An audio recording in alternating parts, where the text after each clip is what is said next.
Bismillahirrahmanirrahim. Assalamualaikum warahmatullahi wabarakatuh.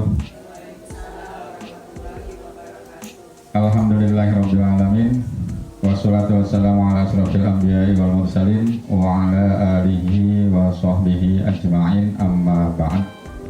Yang terhormat Ibu Rita Susana Lantu SPD MPD, Kepala Sekolah SMP Negeri 9 Tambun Selatan, yang insya Allah senantiasa diberikan kesehatan, keberkahan, kesabaran oleh Allah Subhanahu wa Ta'ala dalam menjalankan amanah yang diberikan olehnya, wasilah dari pemerintah daerah Kabupaten Bekasi. Yang saya hormati para Bapak, Ibu, Wakil Kepala Sekolah SMP Negeri 9 Tambun Selatan. Yang saya hormati para ibu-ibu, para bapak-bapak guru SMP Negeri 9 Tambun Selatan yang insya Allah senantiasa mendapatkan keberkahan dari Allah Subhanahu wa Ta'ala. Dan yang saya cintai, calon guru penggerak Angkatan 9 dari SMP Negeri 9 Tambun Selatan, Bapak Slamet Haryanto SPD.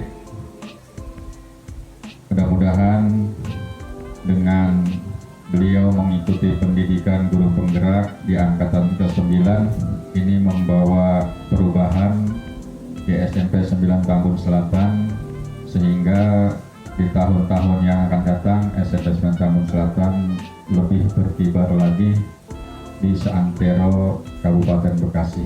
Amin ya rabbal alamin.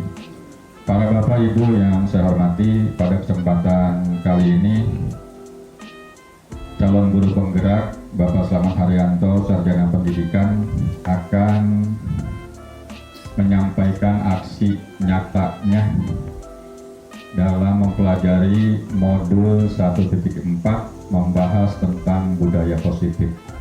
Sebelum Pak Slamet menyampaikan aksi nyatanya, mendesminasikan aksi nyatanya, yaitu modul 1.4 budaya positif, marilah acara ini kita buka sama-sama dengan membaca basmalah. Bismillahirrahmanirrahim. Kami harapkan dengan keikhlasan dari para Bapak Ibu sekalian untuk senantiasa berbahagia dan penuh konsentrasi dalam dalam mendengarkan atau menyimak diseminasi aksi nyata modul 1.4 budaya positif yang nanti akan disampaikan oleh Bapak Slamet Haryanto, Sarjana Pendidikan. Oleh karena itu, sebelum Pak Slamet mendiseminasikan modul 1 budaya positif, marilah kita dengarkan sambutan dari yang terhormat Ibu Rita Susana Lantu SPD. Kepada beliau dipersilakan dengan segala hormat.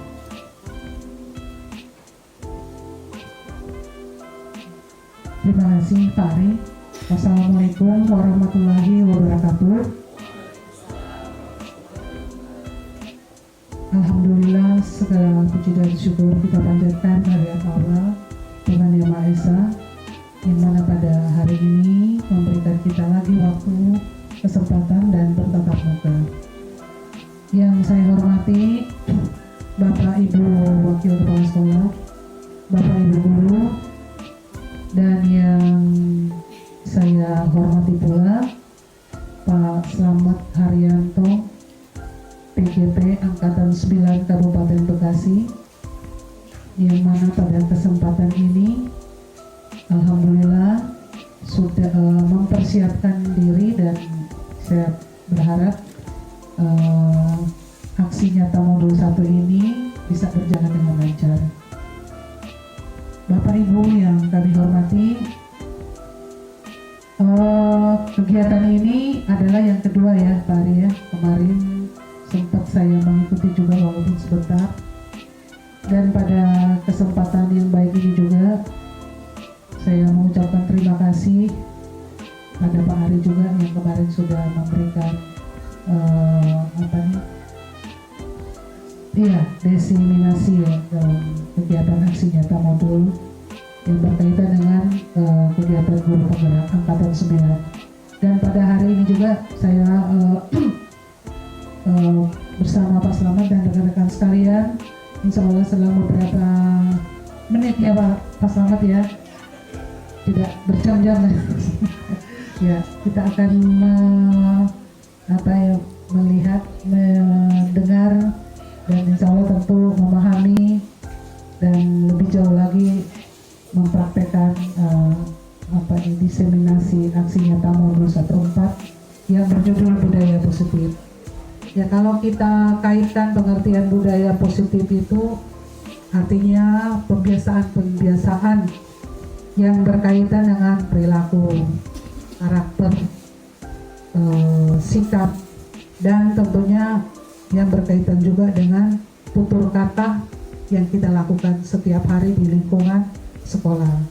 Nah, kalau kita kaitkan di SMP 9, ya pemahaman itu harus kita praktekkan dengan baik.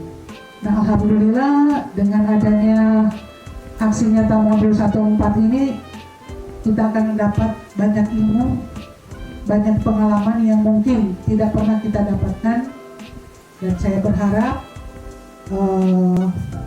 hasil dari kegiatan ini memberikan pencerahan bagi kita, karena kita di sini intinya guru yang tujuan utamanya budaya positif ini harus kita perjuangkan dengan sebaik mungkin, karena mengingat belakangan ini banyak hal yang terjadi di sekolah kita, ya baik itu berkaitan dengan sikap siswa, dan tentunya sebagai guru, sebagai pendidik kita juga dituntut untuk bisa menunjukkan budaya positif seperti apa sih yang menjadi teladan untuk anak, yang menjadi contoh untuk anak. Karena ibaratnya kita, pepatah mengatakan guru kencing berlari, siswa kencing terbalik gitu, seperti itu. Jadi jadi apapun yang kita lakukan, yang kita ucapkan, yang kita itu ditiru oleh anak, ya secara nggak langsung kita harus menyadari itu. Omongan kita, bahasa kita, tingkah laku kita itu pasti ditiru oleh siswa. Jadi Punten Pak Slamet, saya berharap materi ini memberikan suatu materi yang luar biasa bagi saya, bisa memberikan nanti perubahan yang besar untuk kita, dan ilmu ini insya Allah dengan kita praktekkan, karena kita masih awam. Kalau secara harafiah artinya kita paham, tapi esensinya, indikator yang terbaik yang berkaitan dengan budaya positif itu akan kita pelajari hari ini. Ya, demikian dari saya. Terima kasih. Wassalamualaikum warahmatullahi wabarakatuh. Waalaikumsalam warahmatullahi wabarakatuh. Terima kasih Ibu pimpinan yang telah memberikan kata sambutan dan menyupport kami sebagai calon guru penggerak. Mudah-mudahan khususnya Pak Slamet dan kami yang ikut pendidikan guru penggerak angkatan 9 ini bisa sampai ke tujuan dan sukses sampai di bulan April 2024. 4 budaya positif yang akan disampaikan oleh calon guru penggerak angkatan 9 Kabupaten Bekasi. Yuk kita sambut dengan aplaus yang luar biasa kepada yang terhormat Bapak Slamet Haryanto SPD, dipersilakan.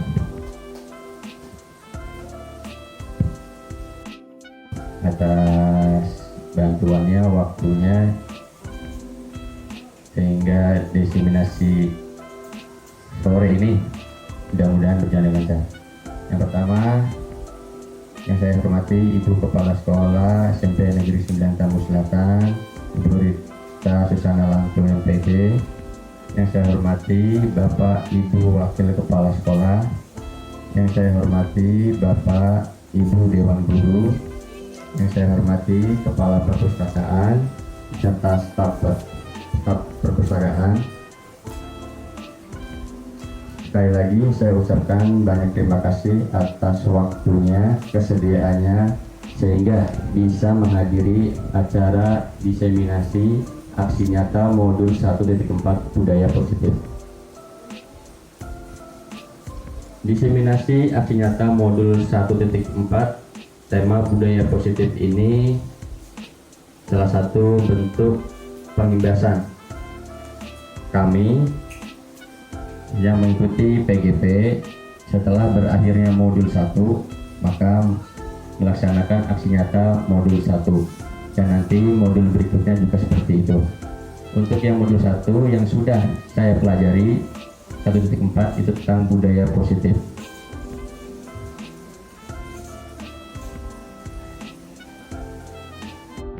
Bapak Ibu guru hebat, mari belajar bersama, mari berkolaborasi dan saling mendukung demi terciptanya budaya positif di sekolah kita tercinta.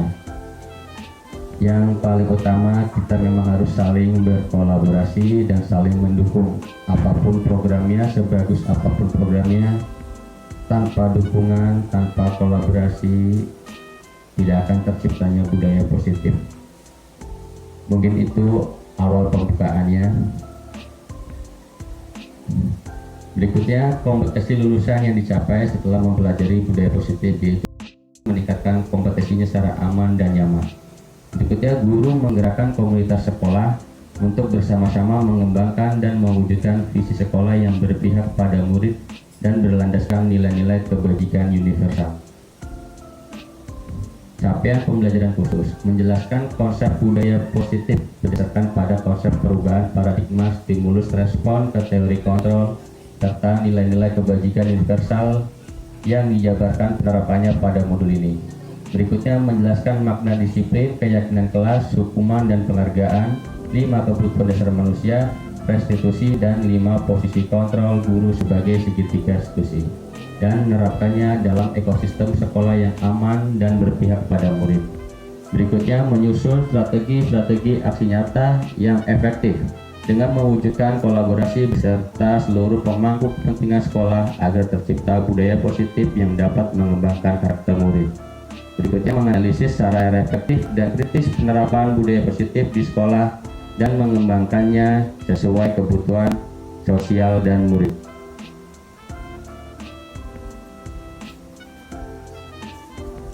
Pada modul 1.4 Bapak Ibu tentang budaya positif itu ada 6 materi. Yang pertama disiplin positif dan nilai-nilai kebajikan universal. Yang kedua teori motivasi, hukuman dan penghargaan restitusi. Ketiga keyakinan kelas. 4 kebutuhan dasar manusia dan dunia berkualitas. 5 posisi kontrol dan 6 segitiga restitusi. Nanti di destinasi ini Bapak Ibu mari kita sama-sama belajar. Kita saling berdiskusi apabila masih ada hal yang belum kita pahami. Yang pertama yaitu disiplin positif dan nilai-nilai kebajikan universal. Sebelum saya lanjut ke slide berikutnya, mari Bapak Ibu kita simak video ini tentang mendapatkan pujian dan hadiah. Kira-kira yang selama ini kita sebagai guru lakukan di sekolah bagaimana? Ibu dan Bapak guru, masih ingatkah ketika menjadi murid dulu, kita senang dan bahagia saat guru memberikan pujian atau hadiah. Kita dijajarkan jika menjawab pertanyaan dengan benar, kita memberikan hadiah atau pujian pada murid supaya mereka termotivasi dan semangat, supaya mereka rajin dan giat. Kita merasa hadiah dan pujian ini sangat penting bagi murid, tetapi apakah hal itu sudah tepat dan sesuai dengan kebutuhan murid? Dayat Gozen menjelaskan bahwa mendapatkan hadiah atau pujian dari orang lain bisa menjadi motivasi seseorang melakukan sesuatu. Gozen mengkategorikan ini sebagai motivasi perilaku murid level kedua, yaitu mendapatkan hadiah atau pujian. Lalu gimana dong cara memotivasi murid tanpa pujian dan hadiah? Saya punya jawabannya. Kita perlu membedakan antara hadiah atau pujian yang dijanjikan dengan apresiasi. Nah, apresiasi ini dilakukan di akhir atau di ujung pembelajaran, sehingga perilaku murid tidak digerakkan oleh sesuatu yang dijanjikan. Dan tugas kita adalah mengidentifikasi motivasi perilaku murid, supaya kita bisa menstimulasi. Selamat belajar Ibu dan Bapak guru hebat. Salam dan bahagia. Jelas dari video sudah disampaikan tentang pujian, hadiah. Kalau kita introspeksi diri, selama ini kita saya pribadi pun kadang sering memberi pujian atau apresiasi kepada siswa karena bentuk siswa itu sudah berhasil apa yang kita inginkan. Tapi ternyata Bapak Ibu, setelah saya mengikuti pendidikan guru penggerak, hal tersebut, pujian dan hadiah itu sebenarnya membunuh, yaitu membunuh motivasi internal siswa. Jadi siswa akan berbuat baik kalau ada acuannya. Sedangkan di profil pelajar Pancasila, kita sebagai guru jadi memperjelas karakter anak yang sudah ada ke arah yang lebih baik. Jadi di sini ada dua, motivasi internal dan motivasi eksternal. Kalau eksternal, dia akan terdorong kalau ada iming-iming atau sesuatu yang dijanjikan. Tetapi kalau tidak ada yang dijanjikan atau yang diiming-imingi, maka dia akan takut atau tidak melakukan. Maka tugas kita sebagai guru, bagaimana menumbuhkan motivasi internal, karena itu salah satu bekal siswa nanti untuk di luar sekolah. Setelah dia lulus sekolah ke jenjang berikutnya di dunia nyata, maka kalau motivasi internal itu sudah terbentuk, maka dia akan menjadi bersiswa atau anak yang berkepribadian atau berkarakter yang baik.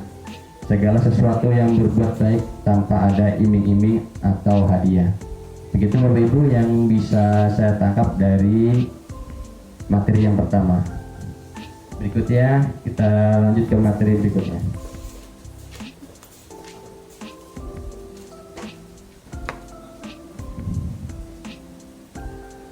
Yang kedua, teori motivasi, hukuman, dan penghargaan restitusi. Sebelum kita lanjut ke isinya, mari Bapak Ibu kita simak video berikut ini.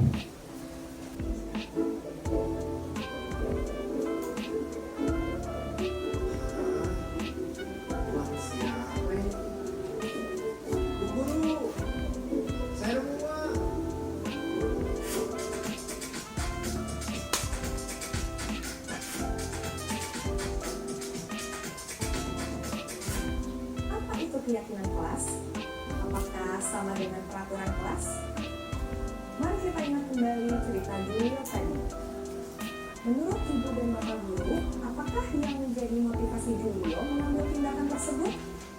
Padahal bisa saja Julio mengambil uang tersebut. Ia pun tidak akan dapat hukuman karena tidak akan ada yang mengetahui. Tidak ada juga penghargaan yang didapatkannya dari mengembalikan uang tersebut. Julio bertindak berdasarkan keyakinannya, yaitu tidak mengambil sesuatu yang bukan haknya. Mengapa keyakinan kelas, bukan peraturan kelas? Bagaimana membentuk keyakinan kelas? Keyakinan kelas akan menjadi keyakinan bersama seluruh anggota kelas. Lalu, bagaimana cara membentuk keyakinan kelas ini? Ada beberapa hal perlu diperhatikan terkait keyakinan kelas.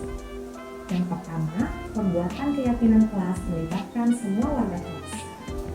Yang kedua, keyakinan kelas hendaknya tidak terlalu banyak, sehingga mudah diingat dan dipahami oleh semua warga kelas. Yang ketiga, menggunakan kalimat positif. Yang keempat, keyakinan kelas sebaiknya sesuatu yang dapat diterapkan di lingkungan tersebut.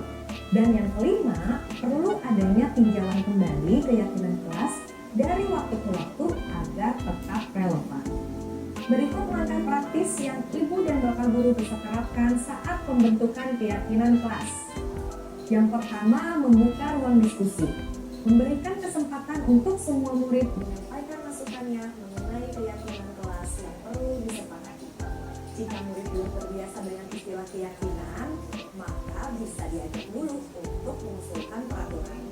Yang kedua, mencatat.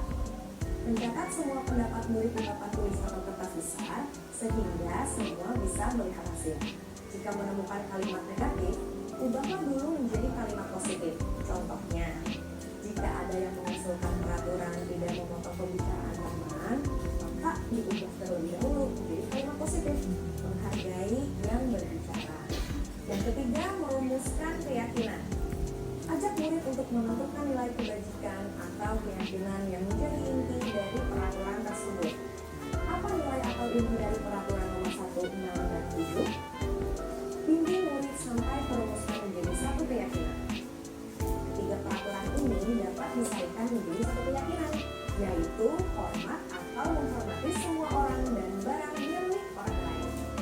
Peraturan nomor 2 dan 3 dapat disarikan menjadi satu keyakinan, yaitu bekerja dengan baik dan teguh.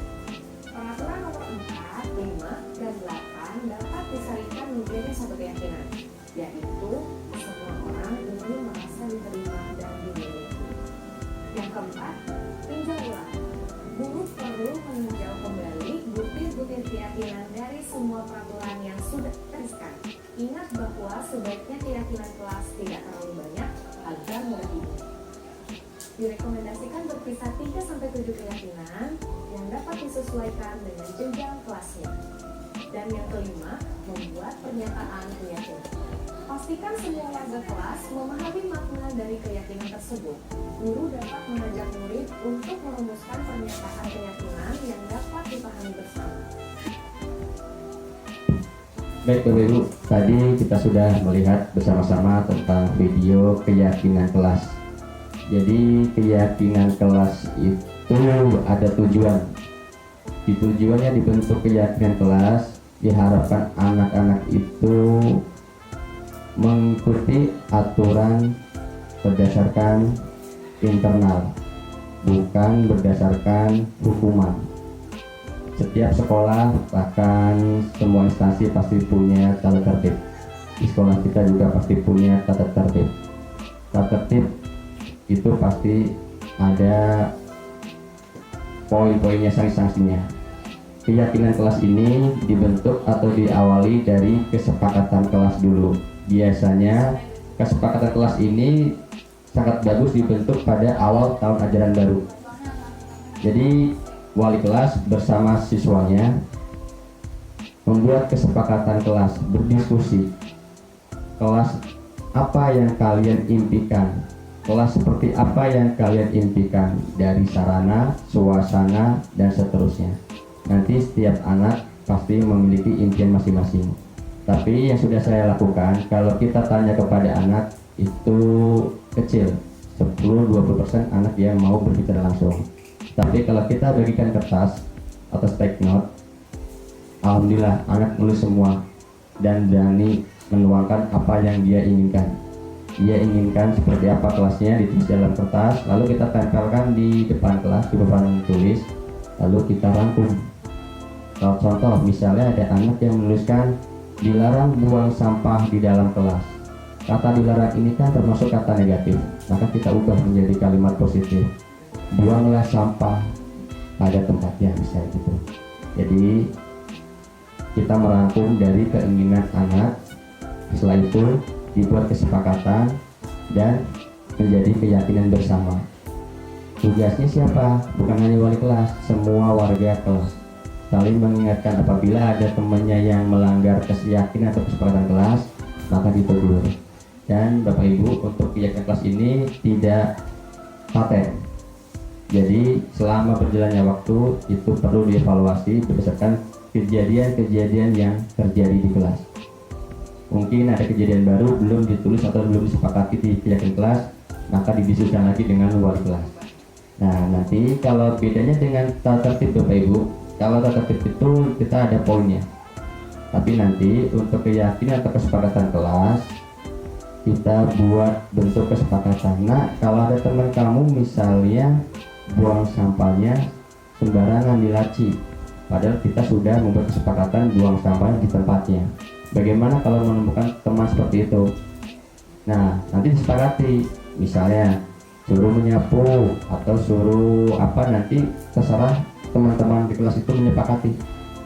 Jadi nanti si anak itu yang melakukan pelanggaran, dia akan meyakini dengan keyakinan sudah dibentuk bersama-sama. Oh iya, saya sudah meyakini dengan teman-teman kelas untuk menjaga kebersihan. Jadi yang dia yakini bukan dia takuti oleh hukumannya. Kembali lagi ke materi sebelumnya, menumbuhkan motivasi internal yang baik terhadap anak. Itu Bapak Ibu. Selanjutnya saya lanjut ke materi berikutnya.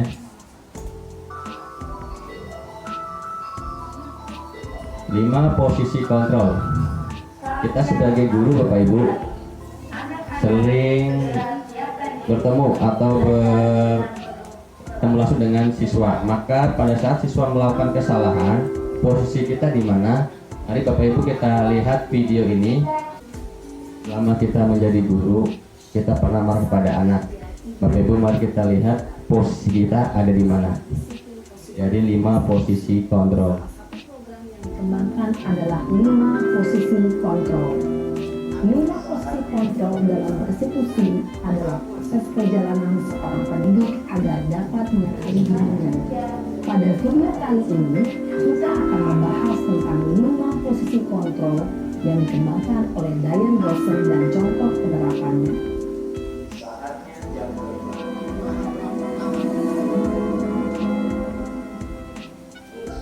Lima posisi kontrol itu adalah 1. Posisi penghukum.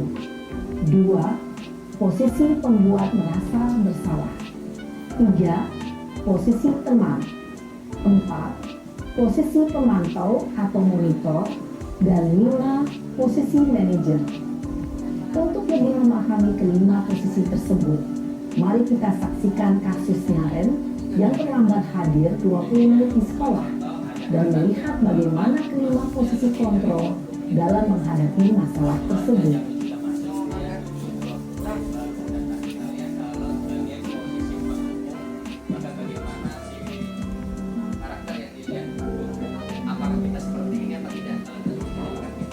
Ada yang Sini kamu. di depan kelas. Silakan masuk kelas masing-masing. Yang kelima.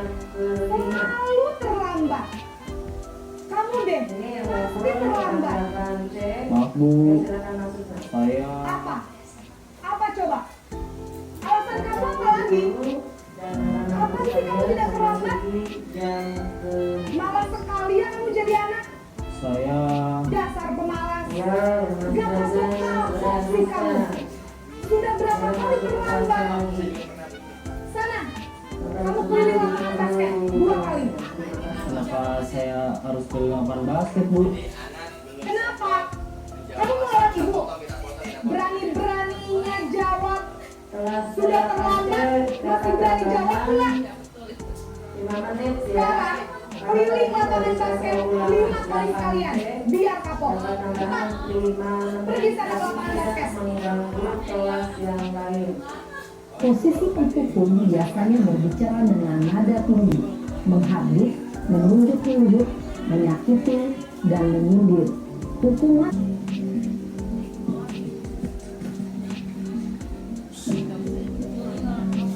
Naren,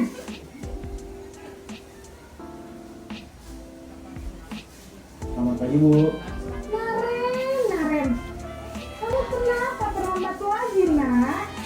Ya Tuhan, Naren. Kamu senang ya bikin ibu susah ya? Kalau kamu terlambat lagi, nanti ibu yang ditegur bapak kepala sekolah, nak. Disangka ibu tidak bisa membina kamu. Duh, gimana ini? Maaf Bu, Duh, Gusti Naren. Kamu suka ya kalau ibu ditegur bapak kepala sekolah? Terus, sekarang ibu harus tulis apa yang di buku absen? Ini kamu sudah sering terlambat loh. Ibu harus apa coba? maaf Bu, maaf sekali.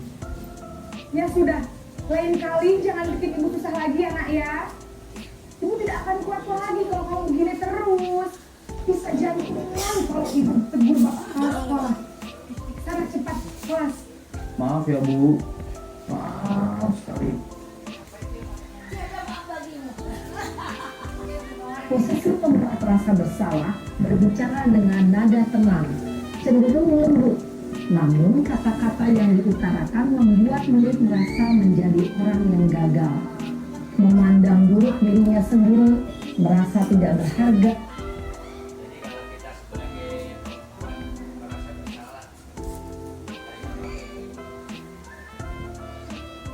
Maka siswa itu akan merasa orang yang gagal. Bahkan dia sampai rumah pun merasa saya gagal karena rasa bersalah dengan kesalahan yang telah dilakukannya. Justru ini yang lebih bahaya dari posisi penghukum kalau menurut saya. Kalau penghukum mungkin fisik, timbulnya dendam. Tapi kalau yang pembuat merasa bersalah, kalau menurut saya dia seakan-akan itu sudah tidak berguna. Dia merasa manusia yang gagal, tidak bermakna, tidak bermanfaat karena dari ucapan si guru tersebut. Berikutnya, guru sebagai posisi teman atau akrab ke teman yang baru.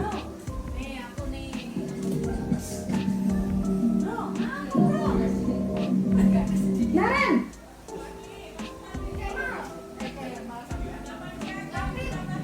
Selamat pagi Bu. wah, sudah jam berapa ini nak? Terlambat lagi ya sayang. Iya Bu. Tadi ibu saya udah mengantarkan saya Bu. Kamu malah menyalahkan ibu kamu. Kamu bukannya anak yang larinya paling kencang. Kok terlambat sih? Iya Bu. Saya memang terlambat bangun tadi. Jadi walaupun saya lari kencang, tetap bagusin biar Bu. Ya sudah sana. Nanti lain kali larinya lebih kencang lagi ya. Biar gak terlambat lagi. Bikin seneng ibu. Demi ibu. Bisa kan? Bisa lah Bu. Ya sudah sana masuk kelas. Ibu beresin urusan absen kamu. Kamu ini ada-ada saja.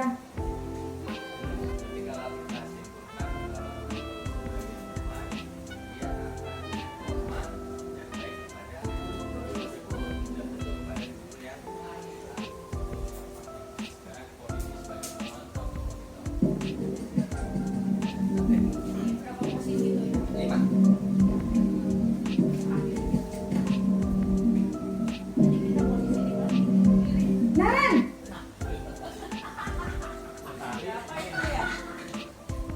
Selamat pagi Bu. Naren, apa peraturan sekolah kita tentang jam berapa kita harus masuk sekolah, nak? Kita harus di sekolah jam 7 Bu.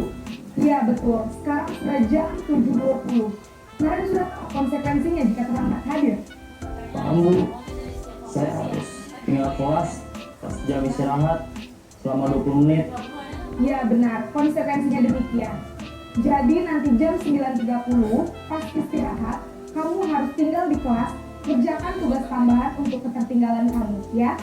Baik Bu. Posisi pemantau mengandalkan penghitungan atau data untuk mengontrol murid. Guru mengarahkan murid berdasarkan peraturan dan konsekuensi. Seorang pemantau menunjukkan bahasa tubuh dan ekspresi wajah yang datar dan cenderung formal.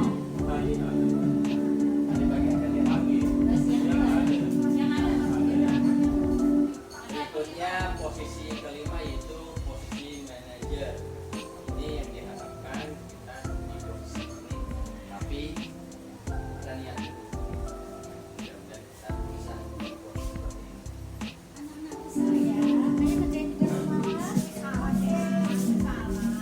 ini.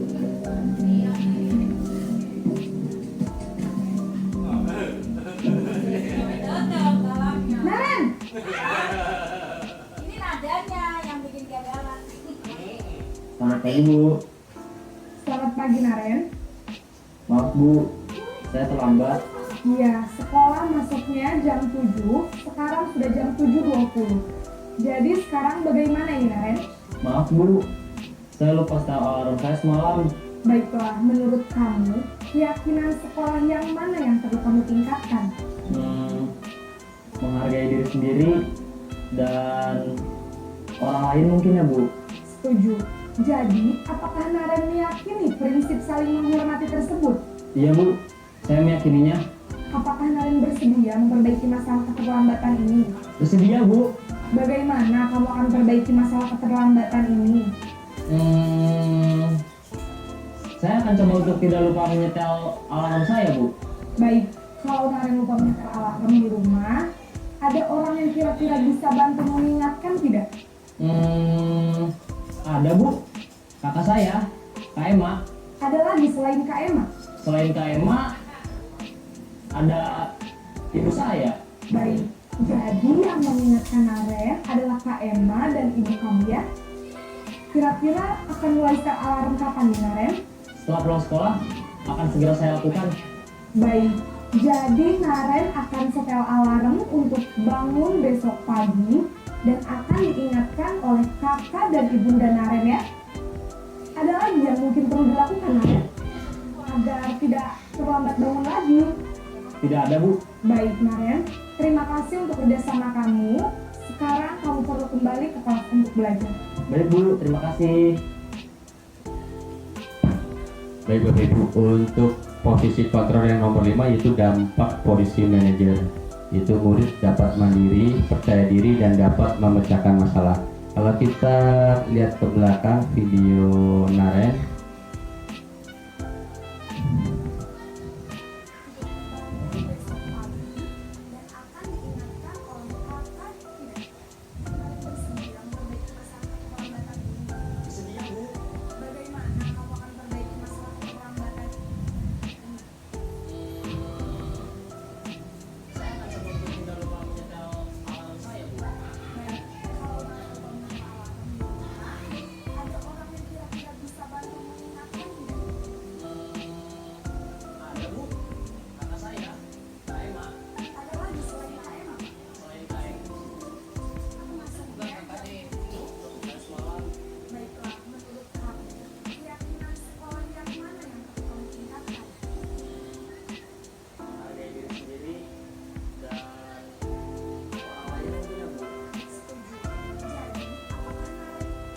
jadi Bapak Ibu, untuk posisi kontrol ini berkaitan dengan keyakinan kelas atau kesepakatan kelas sebelumnya.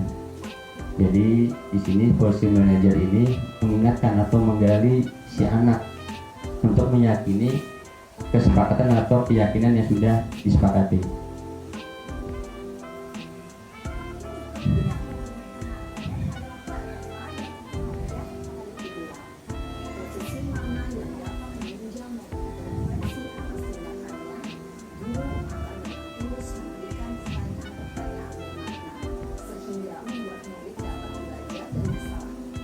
Jadi intinya posisi manajer ini menginginkan bahwa murid itu dapat mandiri, percaya diri, dan dapat memecahkan masalah sesuai dengan kesepakatan atau keyakinan kelas yang sudah dilakukan di kelas atau disepakati.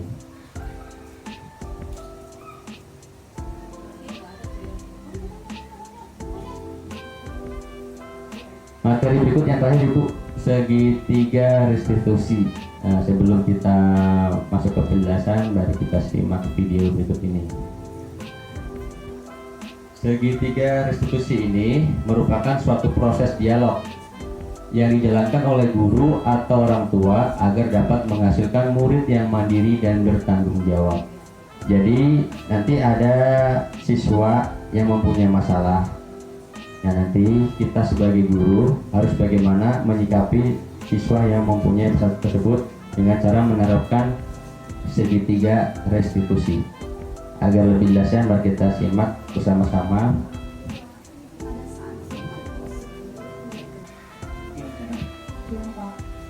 Sudah lama nggak ketemu saya. Kenapa hari ini ada di sini?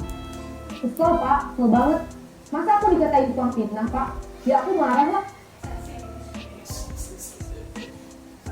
Ini yang dilakukan guru sedang menstabilkan identitas. Maksudnya bukan identitas anak ini siapa namanya, bukan, tetapi kejadian yang dia alami. Aku balik ngatain Eka di depan kelas. Kesel banget. Oh begitu. Ya pasti kamu marah dan kesal. Bapak juga akan marah apabila ada yang menuduh Bapak seperti itu.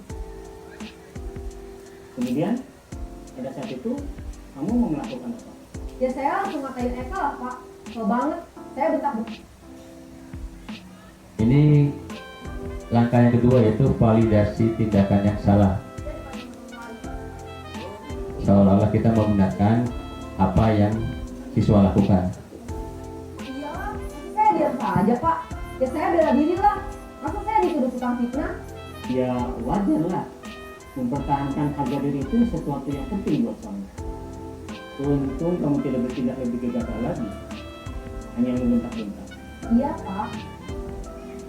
Untung saya masih bersabar dan hanya membentak saja. Udah gemes padahal. Saya pasti bela diri lah. Ya pasti ya, tapi kamu memilih untuk tetap bertahan dan bersabar. Kamu memilih untuk tidak berbuat lebih parah lagi, bukan?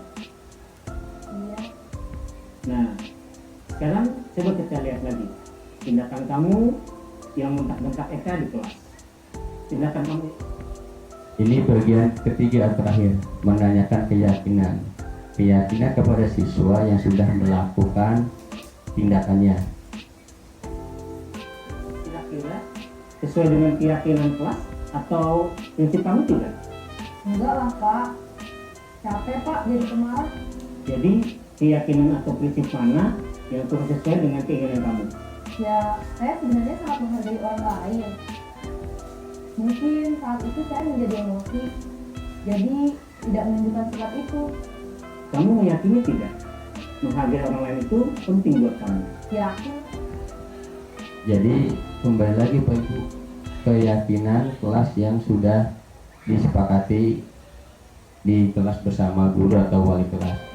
Maka ini nanti ujung-ujungnya ke keyakinan kelas. Dari mulai kita menanggapi suatu masalah dengan anak menggunakan segitiga restitusi. Ujung-ujungnya guru ini menggali keyakinan apa yang sudah dimiliki siswa untuk memperbaiki perilakunya. Iya, setuju. Kita harus saling menghargai. Namun, ada juga keyakinan yang kita sepakati yang perlu kita jalankan apabila kita sedang marah, bukan? Ya saya bisa lebih proaktif, mulai dengan diri sendiri. Saya bisa jadi lebih bersabar, mengambil waktu jeda untuk berpikir mau apa selanjutnya. Kira-kira kamu bersedia memperbaiki masalah ini tidak? Bersedia Pak. Kalau kamu memperbaiki masalah ini, kamu akan menjadi orang seperti apa? Saya akan menjadi orang yang bertanggung jawab kali ya Pak. Dan senantiasa proaktif. Iya, menurut kamu bagaimana rasanya menjadi orang seperti itu? Ya nyaman lah, bangga bisa bersabar dan menahan diri. Baiklah kalau begitu. Yuk kita pikirkan bagaimana memperbaiki masalah ini. Baik Bapak Ibu, berikut merupakan materi terakhir yaitu tahap segitiga restitusi. Kalau sudah kita lihat dari video yang tadi, seorang guru itu tidak mencari siapa yang salah, tetapi guru tersebut menggali dari siswa tersebut keyakinan apa yang dilanggar oleh siswa tersebut, sehingga keyakinan tersebut bisa ditimbulkan kembali dan diharapkan bisa diterapkan dalam kehidupan sehari-hari juga. Jadi kalau kita lihat tadi video tadi, si guru itu tidak langsung menyalahkan anak dan bahkan tidak mencari siapa yang salah, tetapi menggali lagi keyakinan apa yang sudah kamu langgar atau yang sudah tidak dijalani. Nah, disitulah anak itu mengingat tentang keyakinan kelas atau kesepakatan kelas yang sudah disepakati sebelumnya.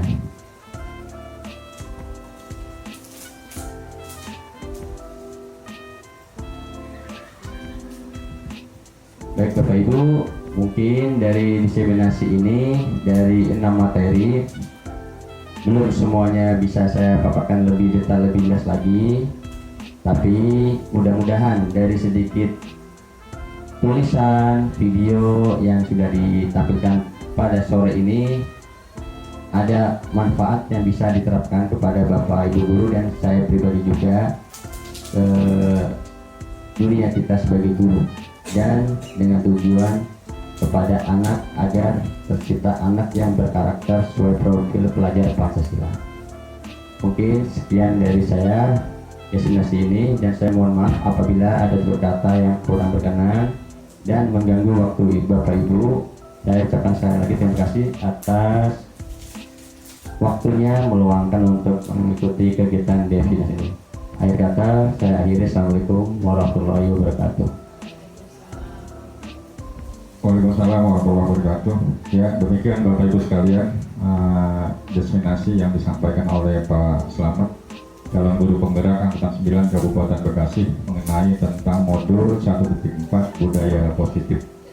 Dari pemaparan diseminasi dari awal sampai akhir, ini gambaran bayangan kita kalau seandainya sekolah kita sudah menerapkan ini, indahnya proses pembelajaran di SMP 9 Tambun Selatan, sehingga hasil yang kita harapkan, output yang kita harapkan dari para siswa itu betul-betul sesuai dengan visi SMP 9 Tambun Selatan.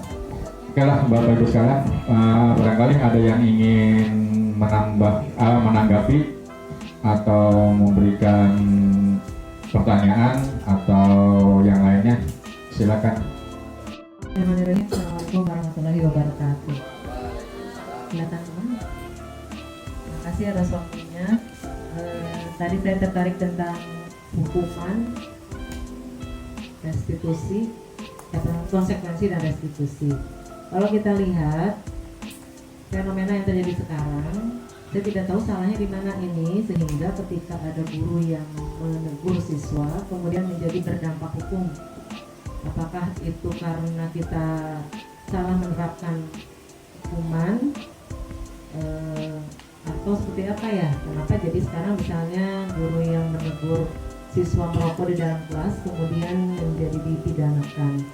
Ada lagi yang mencukur rambut siswa kemudian juga dipidanakan, dan yang memprihatinkan adalah bukan melalui jalur hukum tetapi kemudian kekerasan.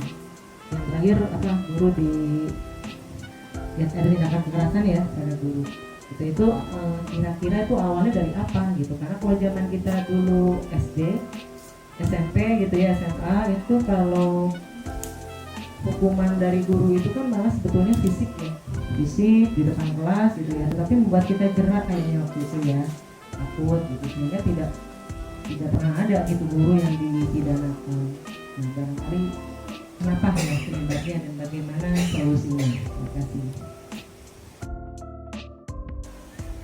Ya, terima kasih Bu Anji. Nah ini Pak Slamet, tanggapan atau sharing dari kita bersama dari Bu Anji ini menyampaikan bagaimana agar guru memberikan tindakan ya kepada murid ini tidak ada rasa takut, karena di masyarakat kita ini sudah banyak sekali contoh, bahkan yang terupdate terakhir itu di Nusa Tenggara Barat ya, yang Pak Guru Agama yang di SMK itu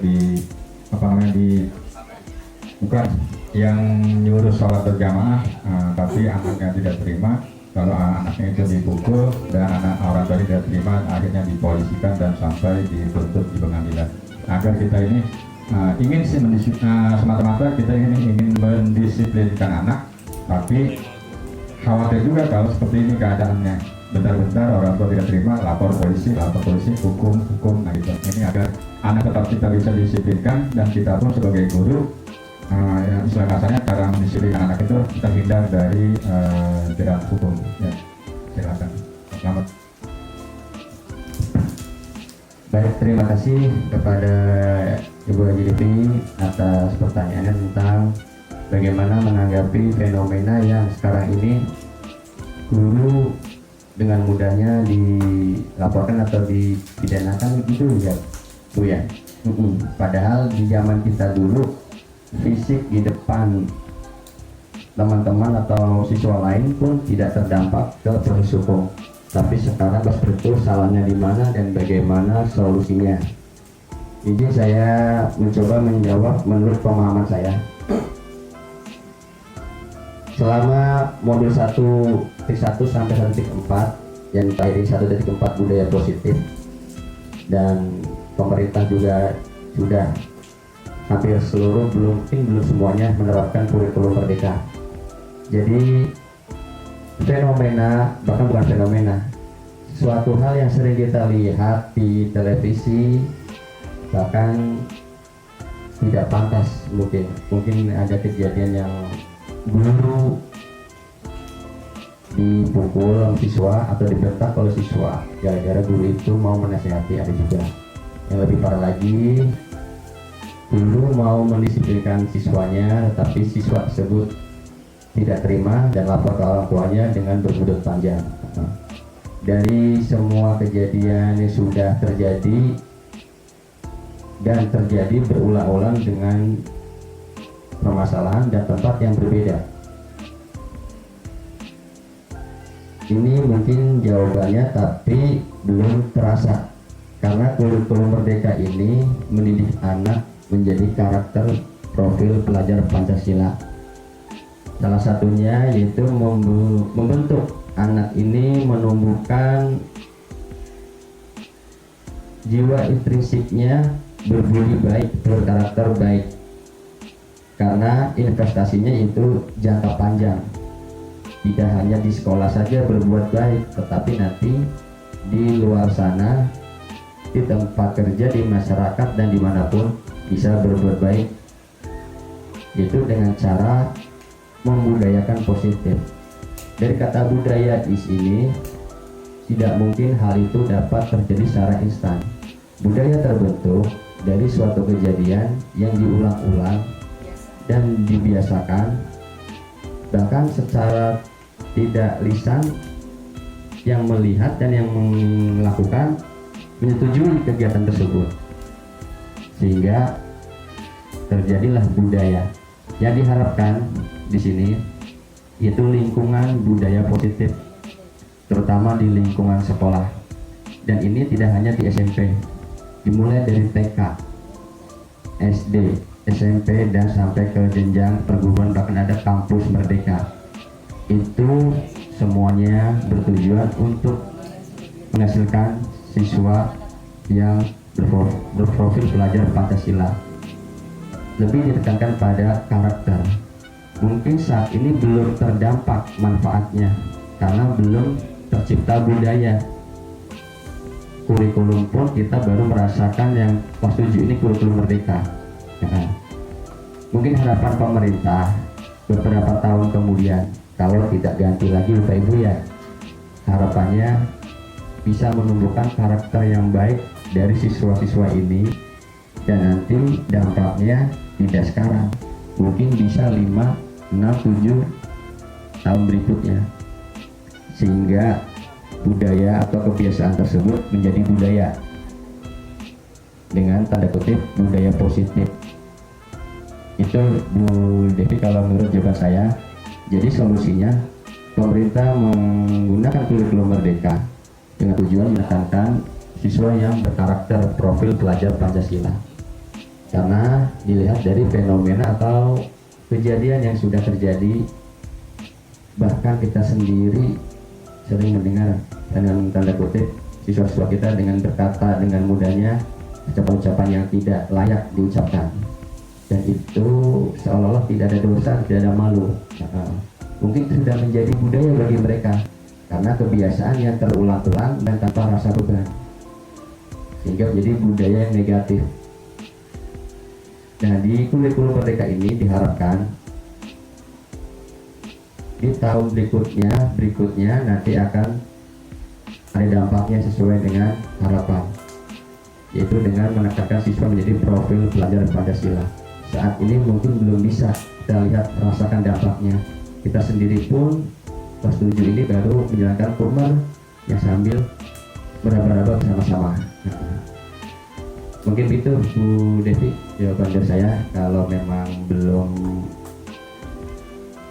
pas dengan jawaban saya, mungkin ada rekan-rekan lain yang bisa menambahkan. Terima kasih.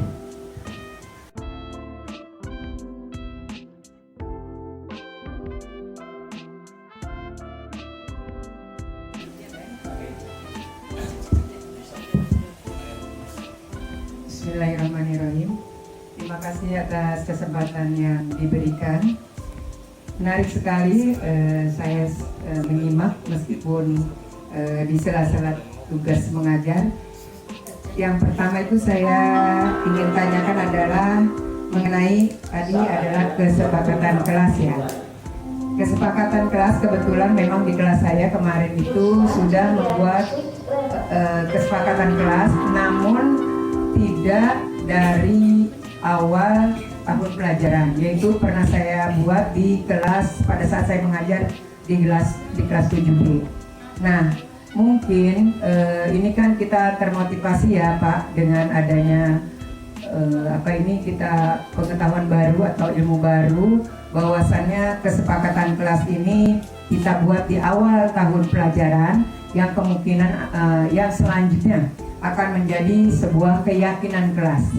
Nah, ini keyakinan kelas ini apakah bisa nantinya kita dari tiap-tiap keyakinan kelas itu disatukan kemudian menjadi sebuah tata tertib sekolah gitu, karena saya juga belum paham benar ya dari kesepakatan kelas kemudian keyakinan kelas kemudian menjadi tata tertib sekolah, apakah bisa seperti itu.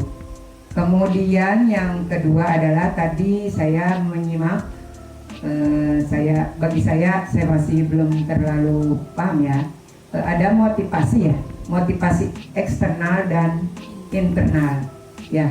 Motivasi eksternal ternyata bisa berupa pemberian hadiah ya, itu ternyata kurang pas ya, yang banyak dilakukan oleh guru-guru ya, itu tentunya sampai sekarang pun berlangsung, termasuk anak saya juga begitu pula mendapat hadiah, anak sangat senang sekali gitu.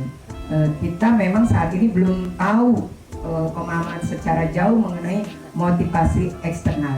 Nah, kalau motivasi internal sebetulnya itulah yang paling pas. Cuma saya bagaimana caranya menumbuhkan motivasi internal tersebut serta contoh-contohnya apa saja. Itu saja Pak, terima kasih. Wassalamualaikum warahmatullahi wabarakatuh. Yang saya coba menjawab yang pertama, yaitu tentang keyakinan kelas atau kesepakatan kelas, apakah bisa diterapkan menjadi kesepakatan sekolah, begitu ya kalau saya tangkap. Baik Bu, untuk yang tadi saya sampaikan itu tentang keyakinan kelas. Keyakinan kelas itu baiknya memang dibentuk di awal tahun ajaran baru. Kalau kita di SMP sebagai wali kelas, maka wali kelas bersama siswanya di tahun ajaran baru membuat kesepakatan kelas dengan cara diskusi. Kalau sudah sepakat, maka diyakini bersama-sama. Caranya bagaimana? Mungkin bisa dibubuhkan tanda tangan setelah di poin-poin kesepakatan atau keyakinan tersebut. Nah, bagaimana penerapannya untuk keyakinan sekolah? Itu bertahap, Ibu, kalau saya pahami. Mulai dari keyakinan kelas dulu. Kalau memang itu sudah berjalan, dan itu pun nggak bisa kalau cuma satu kelas aja. Jadi harus kita bersama-sama berkolaborasi dan saling mendukung antar walas satu dan walas semuanya. Disinilah peran pemimpin mengarahkan. Nah, di Bapak Ibu kelas 7A sampai 9 semuanya menerapkan keyakinan kelas. Nah, nanti di perjalanan dievaluasi bagaimana untuk kelebihan kekurangannya. Kalau sudah berjalan efektif, bisa ditingkatkan lagi menjadi keyakinan sekolah. Bahkan keyakinan sekolah itu kalau sudah berjalan, maka tidak ada sanksi atau tata tertib, karena siswa tersebut sudah tumbuh keyakinannya untuk menjadi karakter yang baik. Tapi ini butuh proses, butuh waktu yang kontinu, yang dilakukan terus menerus sehingga terbentuklah budaya positif. Kalau setahun, 2 tahun dilaksanakan, 3 tahun vakum, maka belum bisa dikatakan budaya, karena kita sama-sama mengetahui budaya itu kan suatu hal yang sering dilakukan, terbiasa, akhirnya mengakui lah itulah yang kita lakukan. Jadi keyakinan sekolah bisa dibentuk kalau keyakinan atau kesepakatan kelas ini dapat berjalan dan menjadi budaya dulu sehingga dapat diterapkan di keyakinan sekolah. Lalu berikutnya, yang pertama bagaimana? Oke, terima kasih. Yang berikutnya tentang motivasi internal dan motivasi eksternal. Sebentar, izin saya buka slide-nya.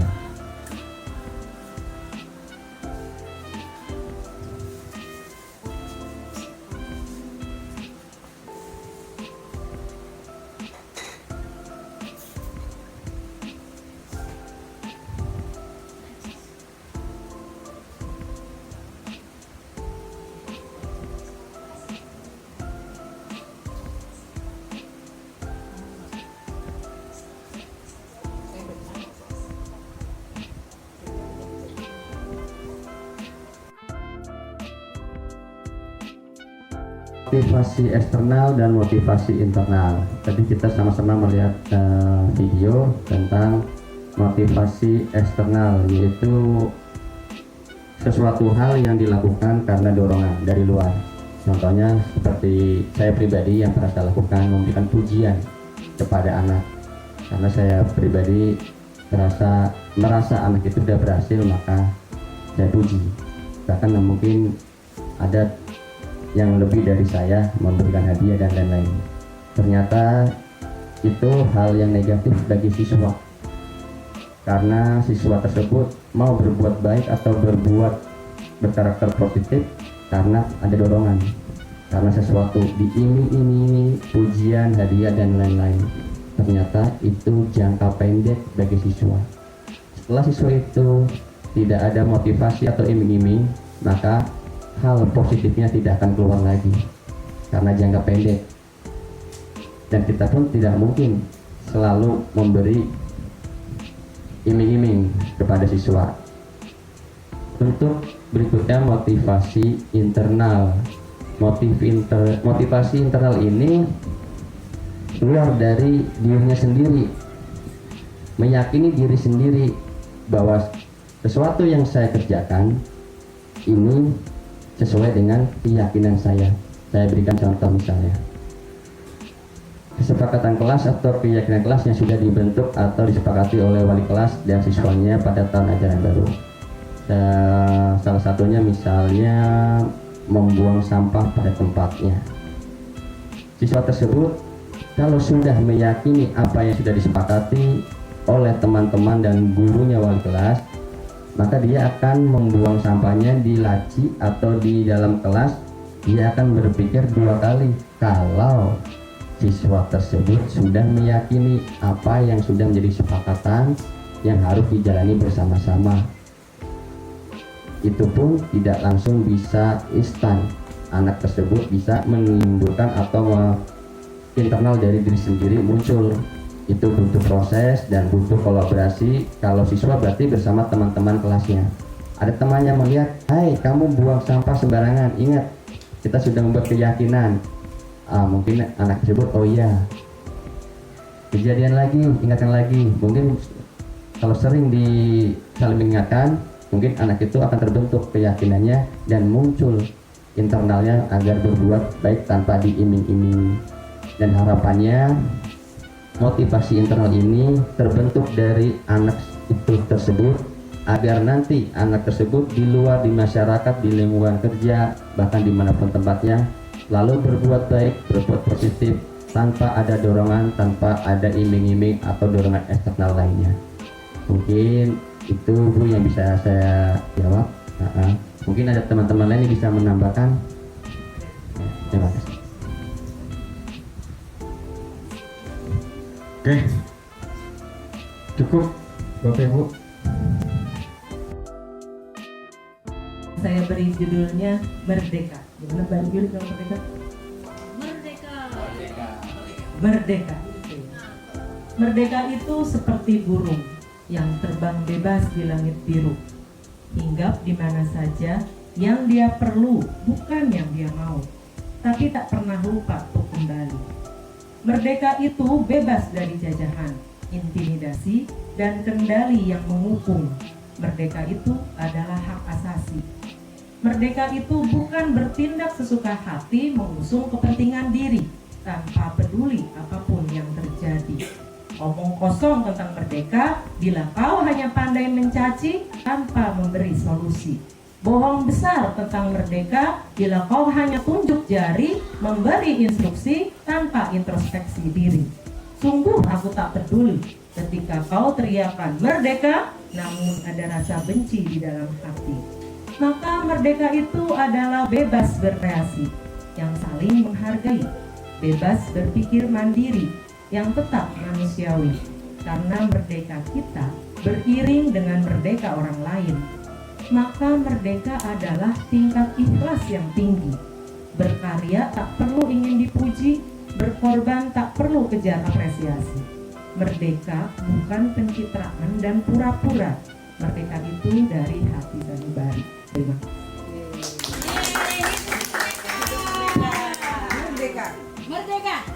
Boleh saya tanggal juga. Iya. Boleh. Dibalas lagi.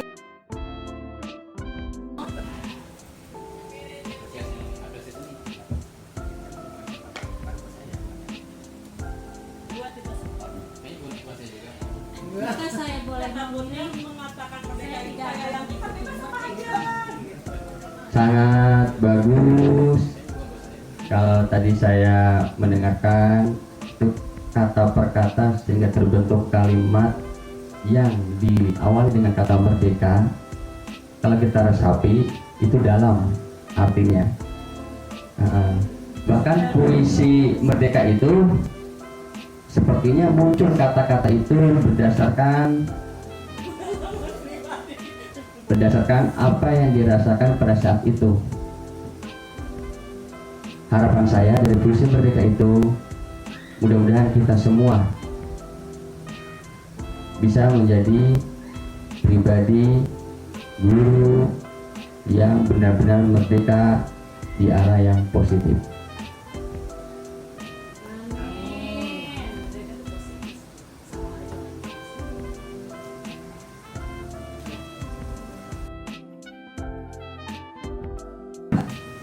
Oke, alhamdulillah Bapak Ibu sekalian, destinasi aksi nyata modul 1.4 budaya positif yang disampaikan oleh calon guru penggerak Angkatan 9 Kabupaten Bekasi Pak Slamet Haryanto SPD telah selesai.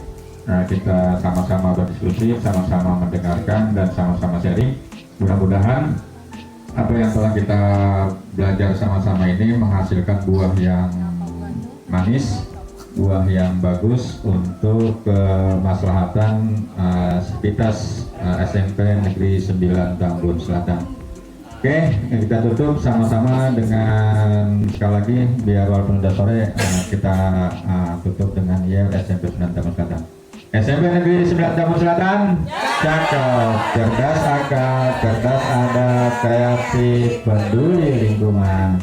Terima kasih, mohon maaf kurang lebihnya, dan dari Pak Slamet pun saya mengucapkan terima kasih dan permohonan maaf yang seluas-luasnya. Dari saya selaku pengatur acara juga sama mengucapkan permohonan maaf apabila kata-kata kurang berkenan. Akhir kalam, billahi taufiq wal hidayah, wassalamualaikum warahmatullahi wabarakatuh.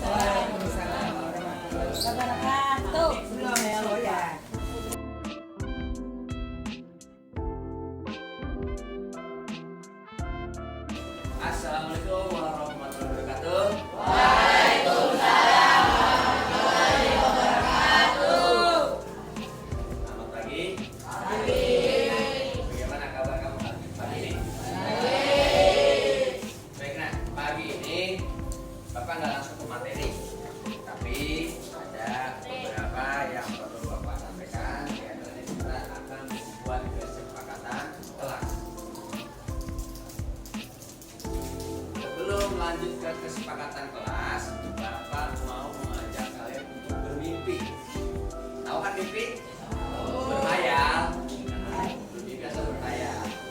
Berhayal apa? Silahkan kalian lihat. Mau seperti apa kelas impianmu? Ini kan kelas kamu kan ya? Kamu menempati dari awal sampai nanti naik kelas berapa?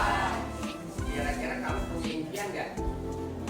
Punya impian, saya merindukan kelas yang seperti ini Pak. Saya menginginkan kelas yang seperti ini Pak. Sepertinya enak, sepertinya seru, sepertinya damai dan bla bla bla bla. Punya impian? Coba sebelum kamu menulis di stick note, ada yang tahu nggak tujuannya memimpikan kelas yang baik? Tujuannya apa? Kenapa kamu disuruh memimpikan kelas impian kamu? Ada yang tahu? Kamu bermimpi menginginkan kelas yang seperti apa sesuai dengan keinginan masing atau sesuai dengan mimpi masing? Tujuannya buat apa?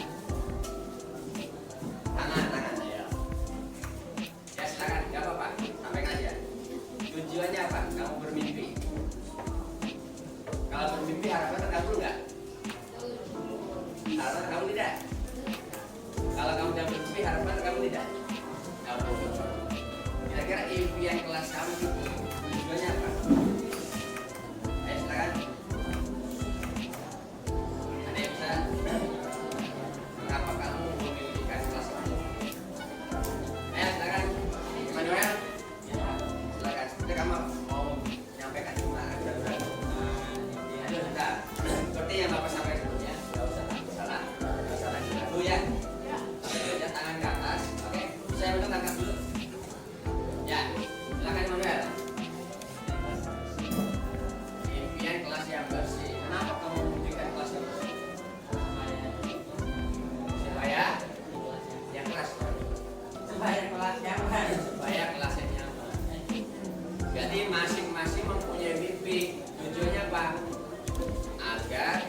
impian kalian masing-masing dalam hipnotis. 1, 2, 1 aja. Nanti banyak 35 kan ya? Ya. Kamu memimpikan kelasnya seperti apa? Soalnya di mana sudah menyampaikan, bisa dituliskan sendiri ya. Jelas nah? Saja, saya mau kelas seperti apa? Saya mau kelas seperti apa? Tulis semuanya. Gak usah nanya impinya masing-masing. Jelas? Nanti kalau udah selesai, tempel di sini.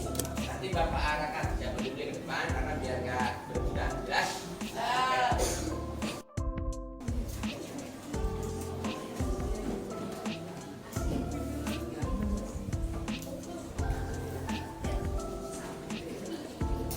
Masing-masing mempunyai mimpi yang berbeda. Silakan sambil merenung, sambil lihat kanan kiri atas bawah, kamu mau seperti apa?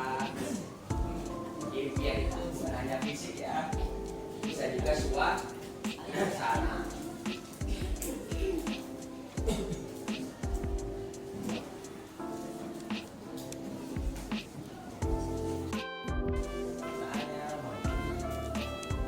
Gak usah ditulis nama ya, tanpa identitas.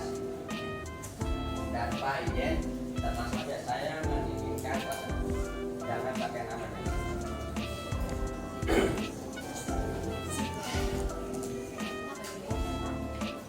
Saya dulu terlalu banyak tadi.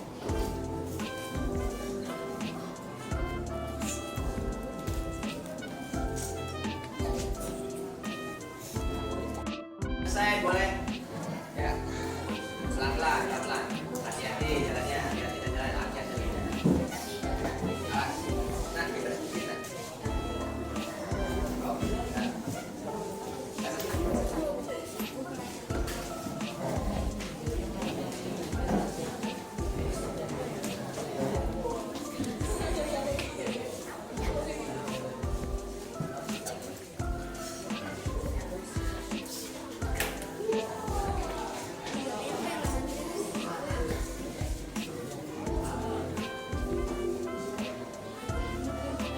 Lagi yang selesai langsung tempel agak di ya. Ya sudah, kembali ke tempat masing-masing. Jadi kita bahas untuk langsung ya.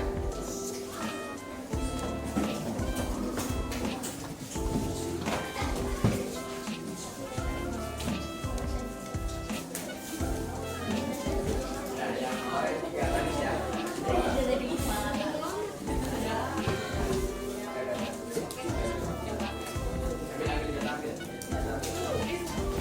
Udah Bapak yang ambil. Iya.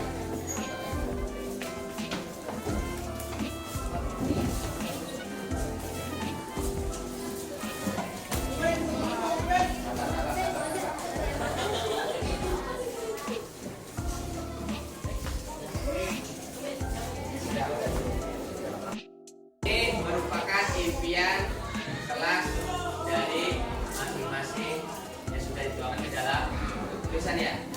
Nah, kira-kira impian ini menurut kalian dapat terwujud nggak? Bisa. Bisa nggak? Bisa. Kalau bagaimana? Kalau kita buat siapa yang tahu kalau kita buat apa? Kalau kita buat bersama-sama menjadi kesepakatan. Impian-impian kalian ini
kosong ya. Lihat bagus ya. Nih berikutnya loh, nomor 2 ya. Di sini tulisannya piket tepat waktu. Nah, berarti apa? Kami akan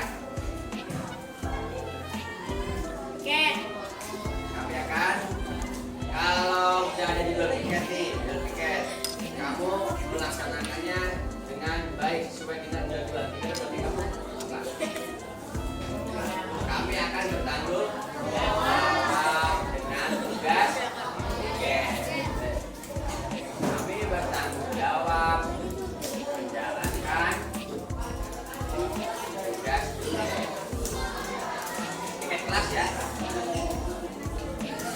Berikutnya yang bawah, kamu saya ya. Kelas yang kompak dan bersama ya. Kelas yang kompak bersama enggak tadi? Sama, solid sama piket. Terus bawahnya, saya menginginkan kelas yang indah. Kalau indah berarti apa? Harus apa bagaimana? Rapi, bersih. Ya?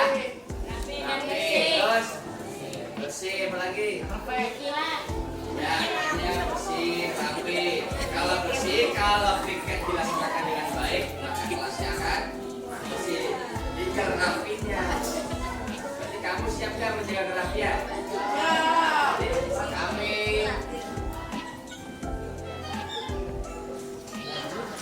bertanggung jawab atau apa yang lain? Kami menjaga kerapian. Lanjut ya. Saya mau kelas yang tertib agar nyaman. Setuju nggak tertib? Setuju. Contohnya bagaimana tertib? Ya, coba kata-kata. Biasakan. Tidak keluar. Keluar lagi. Tidak keluar kelas pada saat jam pelajaran. Tertib. Ada lagi? Ada lagi yang menyampaikan tertibnya seperti apa? Selain tidak keluar ya, silakan. Oh, tidak tidur dalam kelas. Emang di kelas tidak tidur? Mungkin dia semalamnya lengah.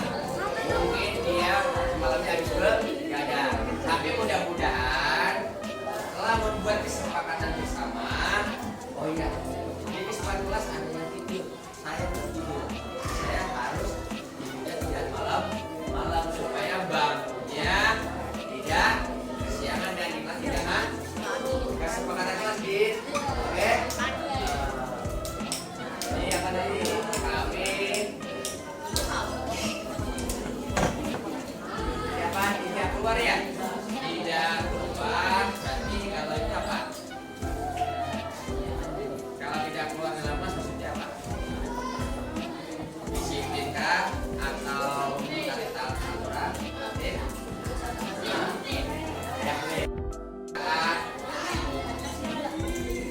Tidur koma ya, tapi tidak tidur koma keluar kelas pada saat belajar. Jadi apa yang kamu sampaikan ini yang seharian kamu merasakan ya?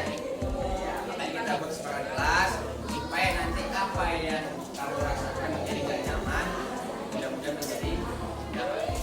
Berikutnya, mempunyai kelas yang damai dan teman yang baik hati dan asik. Asik ya kayaknya. Kelasnya damai. Teman satu dan yang lainnya nggak ada yang bermusuhan. Pengen nggak gitu? Pengen. Pengen nggak? Kira-kira kalau kelasnya enak, damai, saling tolong menolong, kira-kira mau berangkat sekolah ya? Mau nggak? Tiap hari? Iya. Baik, berarti kalau seperti saya mau kelas yang damai dan kalau damai berarti harus bagaimana kalian? Saling menghargai, saling menghormati. Contohnya bisa lihat, tidak memaksakan kehendak teman.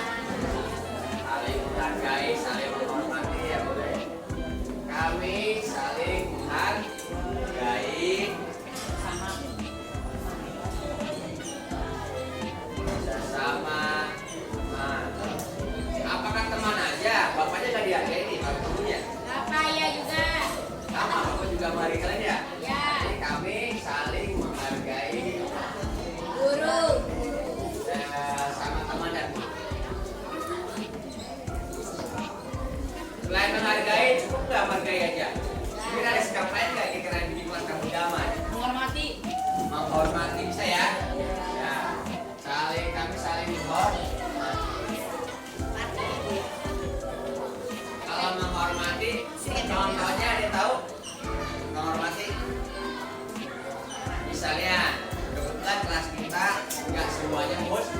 Jadi ada yang non muslim, maka kewajiban kita ada kelas kita nyaman, kita harus saling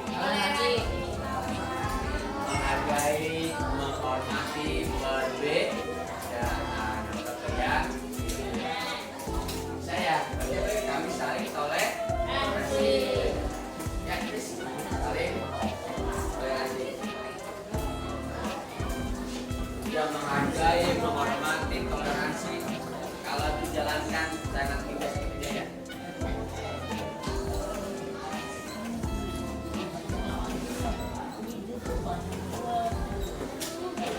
Nah, berikutnya, kalian ingin nggak kelas itu selain toleransi, menghargai, menghormati, ingin nggak kamu itu tidak mendengar kata-kata yang jorok atau kasar atau kotor? Ingin ya? Mau kan ya? Nah, pasti bagaimana? Kami mengucapkan atau bersikap dan tutur kata? Ya, bisa. Kami bersikap dan bertutur kata yang baik.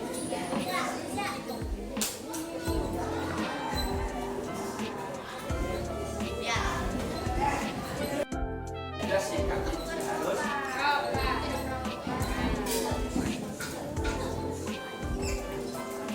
terus ada lagi ya? Berikutnya ya, John. Saya ingin kelas yang bisa bekerjasama dengan baik, bersama-sama nggak dengan solid? Sama. Saya menginginkan kelas yang bersih dan nyaman. Tadi ada ya? Kita akan bikin kelas, sama lagi dijaga kerapian. Berikutnya, impian saya ingin kelas yang rapi, bersih, sama ya? Nah, saya ingin kelas yang kompak, sama nggak? Boleh digarisbawahi nak. Solid. Lagi bertanggung jawab.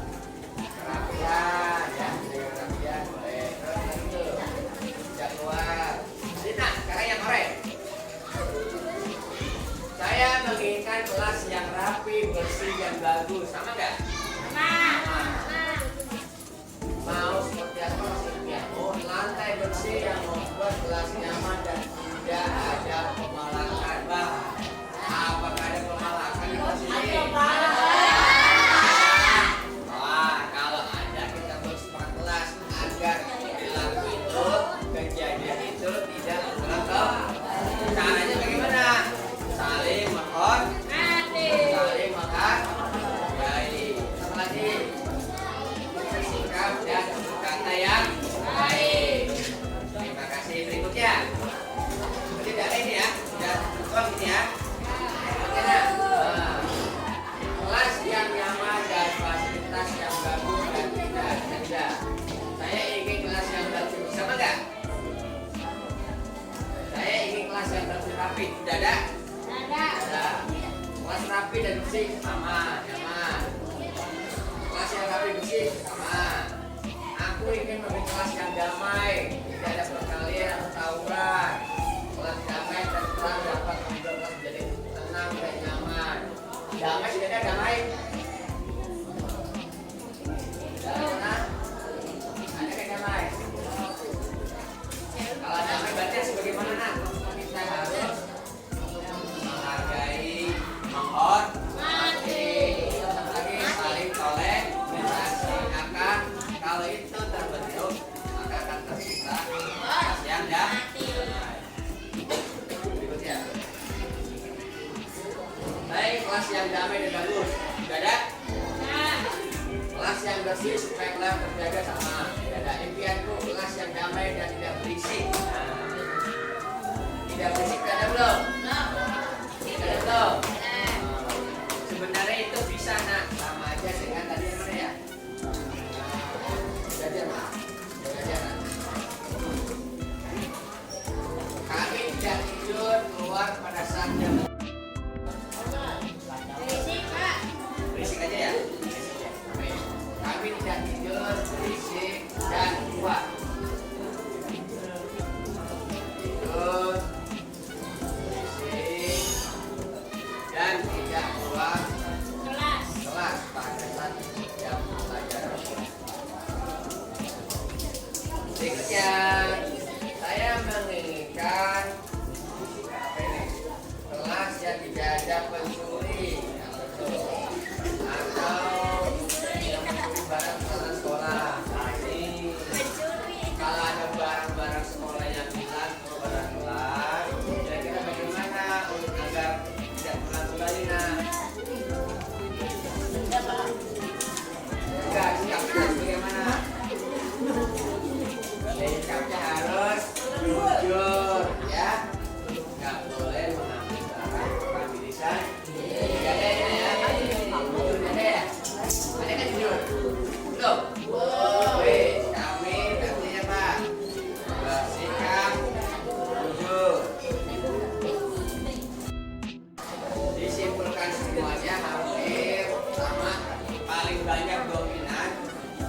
tuangkan di dalam tulisan ini, coba rangkum dari banyaknya firman ini terkumpullah 9 kesepakatan kelas. Kira-kira keempat ini dapat terwujud tidak? Nah, dapat terwujud tidak? Waalaikumsalam. Dapat terwujud tidak? Bisa terwujud tidak? Caranya bagaimana? Ayo, saya tahu. Anda bisa menyampaikan, Pak, kesepakatan ini dapat terwujud kalau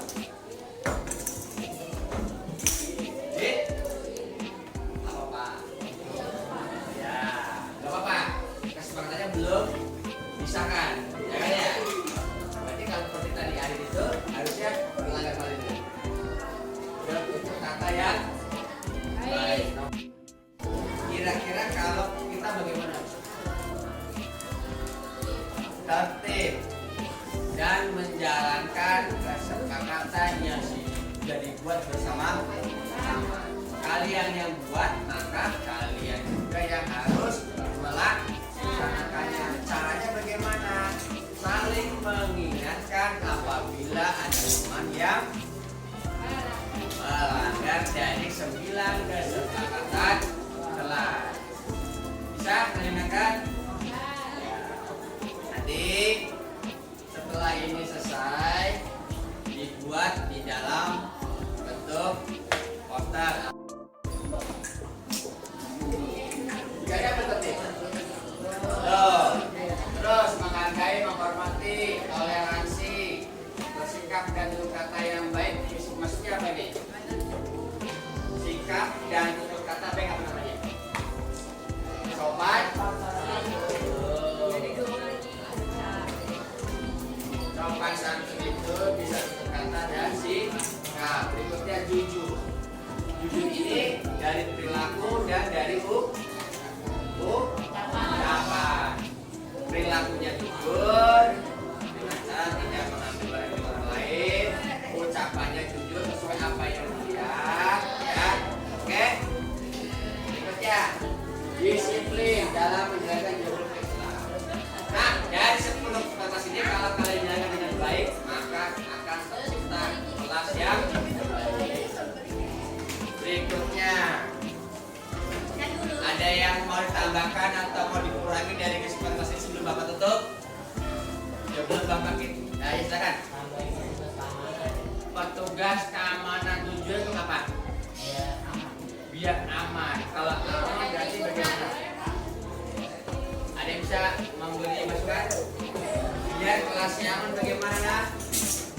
Harus bagaimana? Ya. Nah, semua itu tidak perlu. Stevie tidak perlu. Kalau misalnya kamu mau menjalankan 10 ini, kalau kamu udah ini jujur, kalau kamu sudah ini menghormati, sudah menghargai, sudah toleransi, sudah sama santun, Bapak yakin kelasnya pasti aman. Dengan sendirinya akan karena kamu menjalankan dari kesepakatan kelas. Kita coba dulu. Dari 10 kesepakatan kelas, sepakat gak nih? Sepakat gak? Sepakat. Bismillah ya. Nanti Pak Panjang, nanti kalau di perjalanan waktu ada yang melanggar, ya kan kesepakatannya Pak, ada perlu tambahan Pak. Pak, yang sikap nomor 7 dan 8 banyak yang melanggar Pak, bagaimana Pak? Kita diskusi lagi. Untuk mencari soal, jelas semua? Baiklah, nah untuk hari ini kita sudah membuat yang kesepakatan kelas dengan harapan dengan harapan menciptakan suasana belajar apa ini ya?